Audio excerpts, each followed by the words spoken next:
আমি আপনাদেরকে বলবো, এই 10টা দোয়া যদি আপনি পড়েন, মাত্র আপনার 1 মিনিট সময় লাগবে। এই 10টি দোয়া যদি আপনি পড়েন, আল্লাহ পাক রব্বুল আলামিন আপনার মনের অনাকাঙ্ক্ষিত যত আশা আছে, আমার আল্লাহ সমস্ত আশা পূরণ করে নেবেন ইনশাআল্লাহ।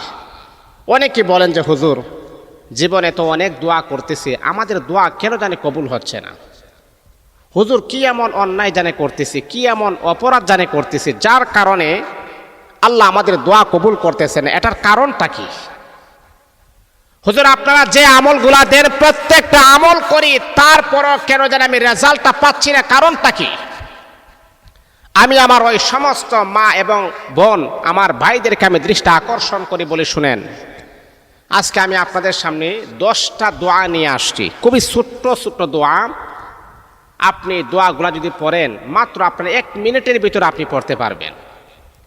যদি আপনারা লিখে রাখেন, আমার মনে হয় সবচাইতে ভালো হবে, সবচাইতে ভালো একটা কাজ করবেন আপনি। এই 10টি দোয়া যদি আপনি জিকির বানাতে পারেন, এই 10টি দোয়া যদি আপনি বেশি বেশি পড়তে পারেন, আমার মনে হয় আল্লাহ পাক আপনার মনের অনাকাঙ্ক্ষিত সমস্ত আশাগুলো আমার আল্লাহ পূরণ করবেন, আপনার মনের আশা কবুল করে নেবেন ইনশাআল্লাহ। 10টা দোয়া আপনারা খাতায় লিখে রাখেন, ইনশাআল্লাহ কাজে আসবে। যদি দোয়া কবুল না হয়, তাহলে আপনি আমাকে বলবেন। মনে রাখতে হবে, আল্লাহর কাছে যখন দোয়া করবেন, প্রথমত আপনি পবিত্র অবস্থায় দোয়া করবেন। আল্লাহর কাছে যখন আপনি দোয়া করবেন, নামাজ পড়ে আপনি দোয়া করবেন। আল্লাহর কাছে যখন আপনি দোয়া করবেন, পরিপূর্ণ আস্থা এবং ভরসা নিয়ে আপনি দোয়া করবেন, আল্লাহর উপরে তাওয়াক্কুল নিয়ে আপনি দোয়া করবেন। আমাদের ভরসা নাই, আমাদের তাওয়াক্কুল নাই, আমাদের ইয়াকিন আর বিশ্বাস নাই, যার কারণে দোয়া করলেও আমাদের দোয়া কবুল হয় না। ইয়াকিন, বিশ্বাস, আল্লাহর উপরে পরিপূর্ণ আস্থা ভরসা নিয়ে আপনি কাজগুলা করেন, আমার দৃঢ় বিশ্বাস আমার আল্লাহ আপনাকে কখনো না করবেন না।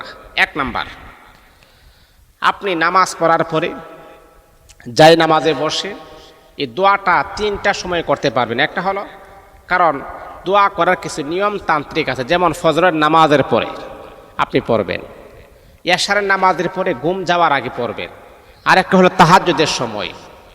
এমন সময় আপনি আমলগুলা করবেন যাতে করে কেউ আপনাকে কোনো ব্যাঘাত সৃষ্টি করতে না পারে, কেউ আপনার মনোযোগ নষ্ট করতে না পারে। আমল যখন আপনি করবেন, আল্লাহর জন্য আপনি করবেন।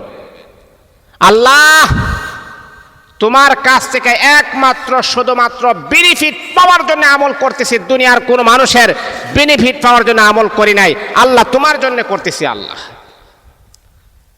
তাহলে ফজরের নামাজের পরে আপনি 1 নাম্বার হলো এই আমলটা আপনি করতে পারেন। আরেকটা হলো এশারের নামাজের পরে সবচাইতে উত্তম সময় হলো তাহাজ্জুদের সময়, যখন আপনি নামাজ পড়বেন 2 রাকাত, 4 রাকাত, 6 রাকাত নামাজ পড়ার পরে তাহাজ্জুদের সময় আপনি আমলটা করবেন। ওই সময় আল্লাহ পাক রব্বুল আলামিন প্রথম আসমানে চলে আসেন। প্রথম আসমানে চলে আসার পরে আমার আল্লাহ বড় সুন্দর করে বলে, বান্দারে তোর কি প্রয়োজন, এ বান্দা তোর কি হাজত, তোর কি প্রয়োজন, আমি আল্লাহর কাছে বল, আমি আল্লাহ তোর আশা পূরণ করব, আমি আল্লাহ তোর মনের তামান্না কবুল করব। বন্ধুরে আমার, এই দোয়াগুলা 10টা দোয়াগুলা যাচাই বাছাই করে আমি আপনাদের সামনে বলবো, এই দোয়াগুলা পড়বেন, আমার আল্লাহ আপনার মনের আশা পূরণ করে নিবেন।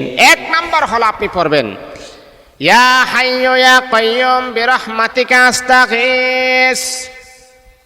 ইয়া হাইয়্যু ইয়া কাইয়্যুম, 1 নাম্বার বিরহমাতিকা আস্তাগীস।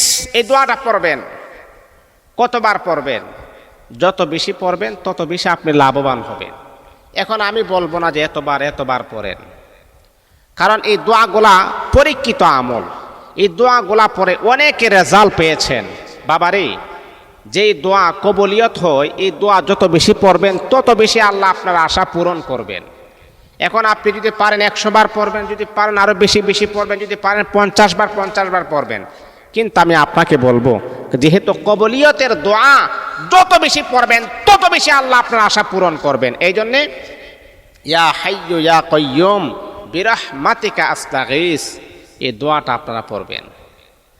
আমি কিন্তু বলে দিব না আমি আগেও বলেছি, এখনো বলেছি, আমি বলে দেব না কতবার পড়বেন।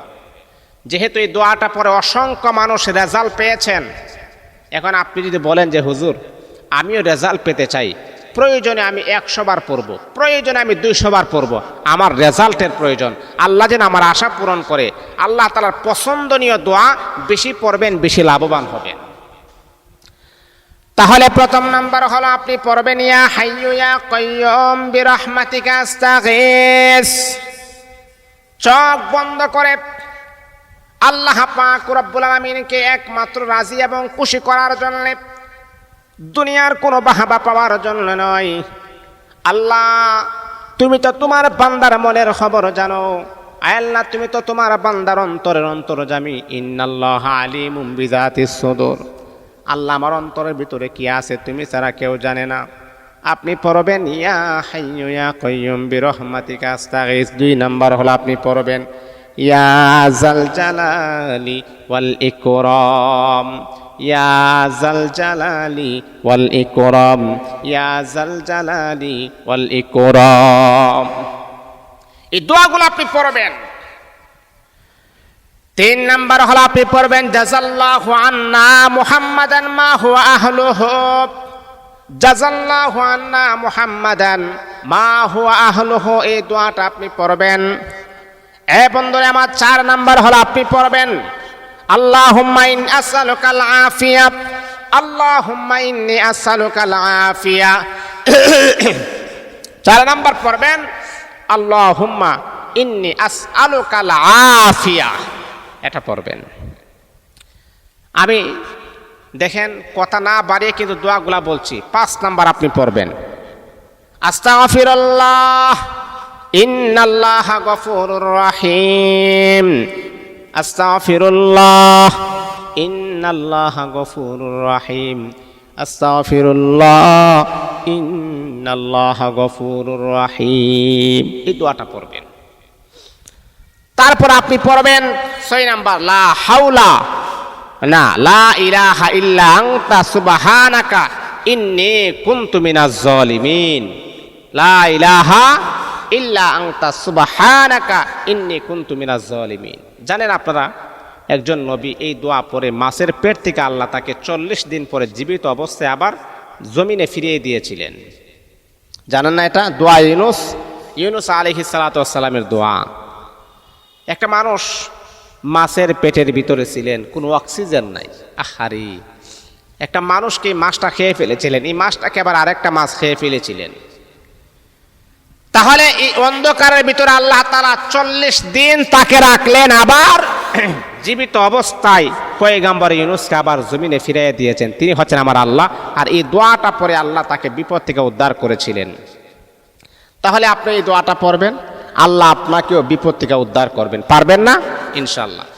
লা ইলাহা ইল্লা আনতা সুবহানাকা ইন্নী কুনতু মিনাজ জালিমিন। 6 নাম্বার। 7 নাম্বার হলো ইয়া হাল্লালাল মুশকিলাত, ইয়া হাল্লালাল মুশকিলাত, ইয়া হাল্লালাল মুশকিলাত, ইয়া হাল্লালাল মুশকিলাত। আহা, যখন আমরা কোন শেফা খতম যখন আমরা পড়ি, শেফা খতম, একটা মানুষ যখন একেবারে সাকরাতের যন্ত্রণায় যখন উপক্রম হয়ে যায়, তখন আমরা শেফা খতম পড়ি। এর ভিতরে একটা আছে ইয়া হাল্লালাল মুশকিলাত, ইয়া হাল্লালাল মুশকিলাত, এটা আপনি পড়বেন।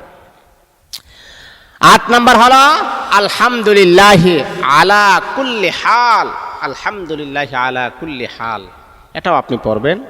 9 নাম্বার হলো ইয়া আরহামার রাহিমিন, ইয়া আরহামার রাহিমিন, ইয়া আরহামার রাহিমিন, ইয়া আরহামার রাহিমিন। 10 নাম্বার ইয়াকা না'বুদু ওয়া ইয়াকা নাস্তাঈন, ইয়াকা না'বুদু ওয়া ইয়াকা নাস্তাঈন। সূরা ফাতিহার একটা আয়াত।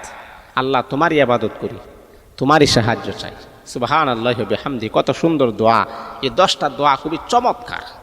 এই দোয়াগুলা পড়লে আল্লাহ মনের আশা পূরণ করবেন, যা চাইবেন তাই পূরণ করবেন, খালি হাতে বান্দাকে ফেরত দিবেন না। এটা খুবই পরীক্ষিত দোয়া, যেই দোয়াটা পরে অনেক মানুষ রেজাল্ট পেয়েছেন। এই জন্য আমি আপনাদেরকে বলছি এই দোয়াটা পড়বেন, ইনশাআল্লাহ কাজে লাগবে, ভালো হবে, আপনার উপকার হবে। আল্লাহ আমাদের সবাইকে বোঝার তৌফিক দান করুন।